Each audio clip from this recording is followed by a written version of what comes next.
बोले श्यावर रामचंद्र की जय, पवन सुत हनुमान की जय, श्री अम्बे मात की जय, श्री सतगुरु महाराज की जय। हर हर महादेव। राजा राम राम राम सीता राम राम राम, राजा राम राम राम सीता राम राम राम राम, राजा राम राम राम राम सीता राम राम राम, राजा राम राम राम राम सीता राम, राधे श्याम श्याम श्याम, राजा राम राम राम सीता राम, सीता राम राम राम राम, राजा राम राम राम सीता राम, सीता राम सीता राम, सीता राम राम राम, राजा राम राम राम सीता राम, सीता राम सीता राम राम राम, राजा राम राम राम राम सीता राम राम राम, राजा राम राम राम सीता राम राम राम, राजा राम राम राम सीता राम राम राम। श्यावर रामचंद्र की जय, पवन सुत हनुमान की जय, श्री अम्बे मात की जय, श्री सतगुरु महाराज की जय। हर हर महादेव। श्री राम जय जय राम, श्री राम जय जय राम। भगवान शंकर के आशीर्वाद से, प्रभु श्री राम जी के कृपा से, देवी माँ के आशीर्वाद से, सदगुरु के कृपा से, श्री भक्तमाल कथा भाग 283, श्री चाचा गुरु श्री सवाई सिंह जी की कथा आप लोग आज सुनेंगे। अगले भाग में आप लोग श्री पद जी, श्री मनोरथ जी, श्री उद्धव गुरु जी की कथा आप लोगों ने सुना। अब श्री चाचा गुरु की कथा आप लोग सुने। श्री चाचा गुरु का वास्तविक नाम क्षेमदास था। आप सभी संतों को चाचा गुरु कहते थे, अतः आपका नाम श्री चाचा गुरु हो गया। आप बड़े ही संत सेवी सदगृहस्थ थे। आपके भक्ति भाव और सरल स्वभाव के कारण आपके गांव वासियों की आप पर बड़ी श्रद्धा थी।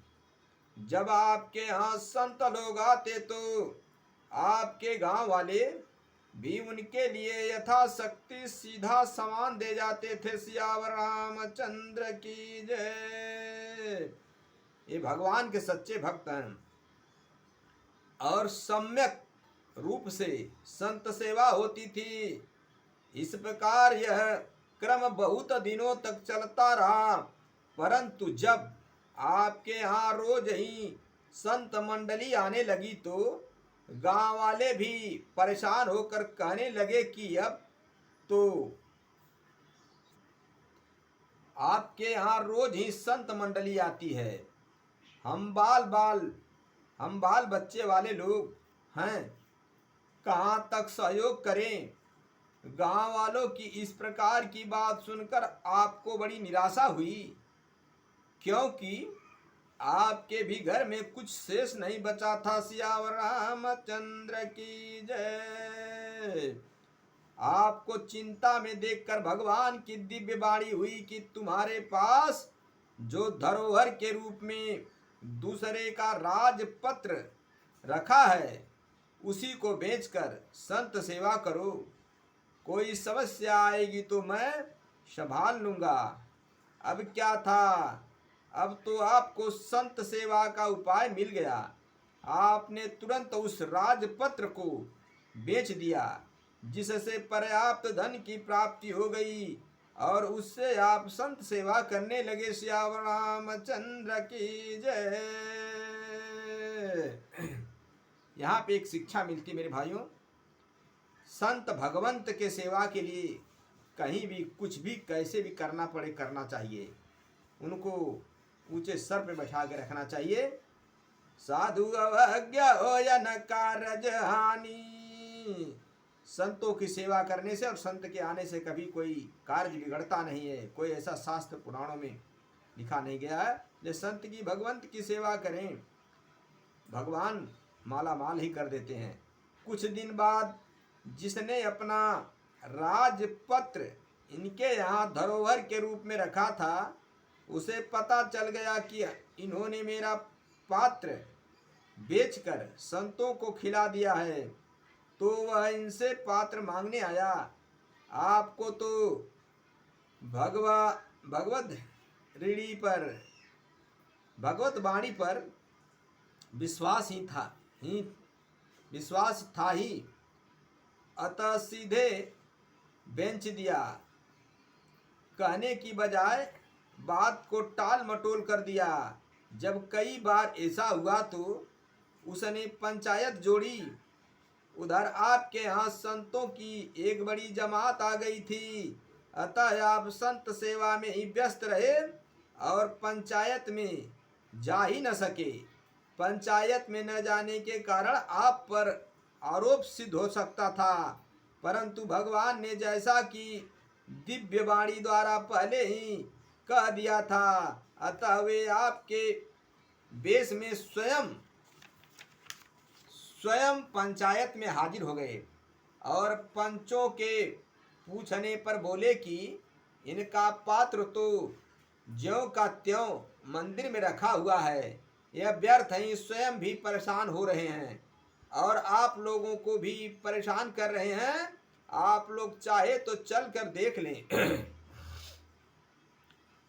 पंचायत में वह वैश्य भी बैठा था जिसके हाथ आपने उस राजपत्र को बेचा था। उसने पंचों से कहा कि ये असत्य बोल रहे हैं, पात्र तो इन्होंने हमारे हाथ बेच दिया है।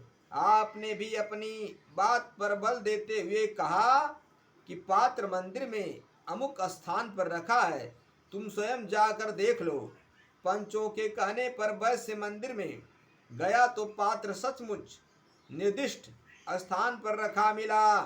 अब तो वह घबरा गया कि झूठा साबित होने पर मुझे पंचायत सजा दे देगी, अतः उसने पात्र को अत्यंत छुपा दिया और पंचायत में आकर बोला कि पात्र वहां नहीं है। इस पर आपका वेश धारण किए हुए भगवान ने पंचों से अनुरोध किया कि आप लोग स्वयं मेरे साथ चलकर देख लें, मैं आप लोगों को पात्र दिखा दूंगा। धन्य है परमात्मा, अपने भक्त की रक्षा, भक्त की लाज के लिए आप कुछ भी करते हैं। पंचों ने बात मान ली और आपके साथ मंदिर गए।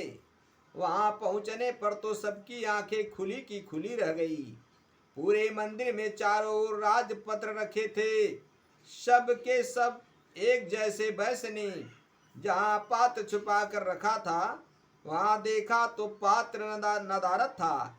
इस प्रकार चमत्कार का देखकर सब लोग श्री चाचा गुरु और उनकी भगवत भक्ति की प्रशंसा करने लगे। जिसका राजपत्र धरोहर के रूप में रखा था, उसने भी इस चमत्कार को देखकर अपना धरोहर रखा पात्र को भी अपरमित कर दिया। इधर आप जब संत सेवा से निमित्त हुए तो आपका ध्यान पंचायत की ओर गया। अब तो आप बहुत घबराए कि पंचायत ने मेरे ऊपर अवश्य दंड रख दिया होगा, साथ ही मुझ पर दूसरे का राजपात्र बेच देने का आरोप भी सिद्ध हो जाएगा।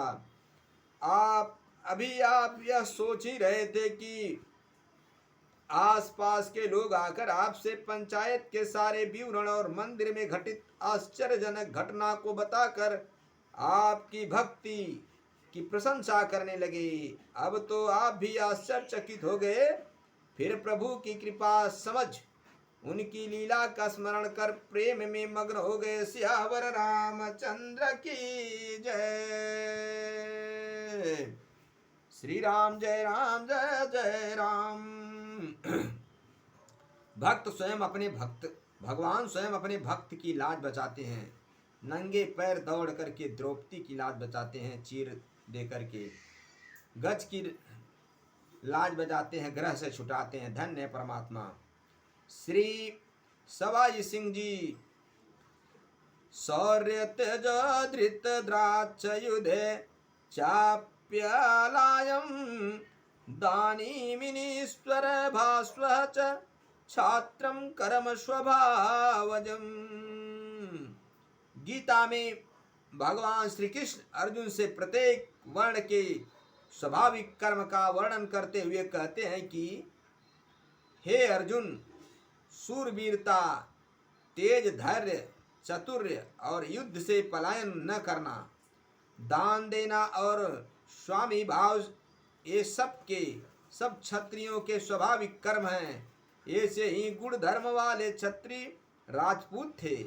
श्री सवाई सिंह जी, आप बड़े ही संत सेवी और परोपकारी स्वभाव के थे। एक बार एक भक्त दंपति वन मार्ग से कहीं जा रहे थे। उनके पास धन संपत्ति देखकर लुटेरों ने उन्हें लूट लिया। उन भक्त दंपति ने पास के गांव में जाकर गुहार लगाई। यद्यपि गांव के अन्य लोगों को तो लुटेरों का नाम सुनते ही सांप सूंघ गया, परंतु सवाई सिंह जी ने भक्तों का यह कष्ट न देखा गया। उन्होंने तुरंत अपने अस्त्र शस्त्र लिए और घोड़े पर सवार होकर अकेले ही लुटेरों के पीछे सरपट दौड़ चले। डाकू संख्या में 13 थे। इन्हें अकेले ही आते देखकर उन सब ने इन्हें घेर लिया। इन्होंने भी ललकार कर कहा कि धन संपत्ति छोड़कर भाग जाओ, नहीं तो प्राणों से हाथ धोना पड़ेगा। संतों को दुख देने वाले कभी सुखी नहीं रह सकता। अब तो वे आप पर चारों ओर से प्रहार करने लगे। कहाँ एक और कहाँ 13, आपके प्राण संकट में पड़ गए। परंतु तभी भगवत कृपा चमत्कार हुआ। लुटेरों के अस्त्र शस्त्र इनके शरीर का स्पर्श करते ही खंड खंड हो गए।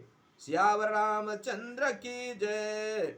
ऐसा लगता था मानो वे आड़ मांस के शरीर से नहीं बल्कि पत्थर के पुतले से टकरा रहे हों। उधर इनकी तलवार जिधर घूम जाती उधर मानो बिजली सी कांध जाती थी। लुटेरों को यह देखकर लगा कि हमने किसी भक्त को लूट लिया है, इसीलिए हम पर भगवान का ही कोप हो गया है। साधारण मनुष्य के बस का ऐसा अद्भुत पराक्रम करना संभव नहीं है। तब वे लोग आपसे रक्षा की प्रार्थना करते हुए शरणागत हो गए। सियावर रामचंद्र की जय। उन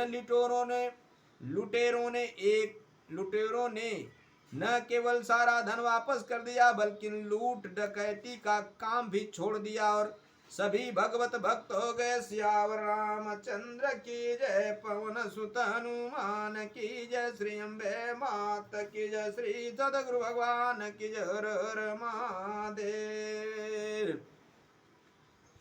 इस जगत संसार में चमत्कार का भी बड़ा महत्व है। जब चमत्कार ये लोग देखते हैं तब जाकर सुधार होता है। इसलिए ईश्वर भी समय समय पर अपने भक्तों की रक्षा के लिए आकर चमत्कार करते हैं। कथा विसर्जन होता सुनहु पवन कुमार, राम लखन सीता सहित मुँह पर करहूँ कल्याण। सियावर रामचंद्र शंकर जीव मापति महादेव की जय।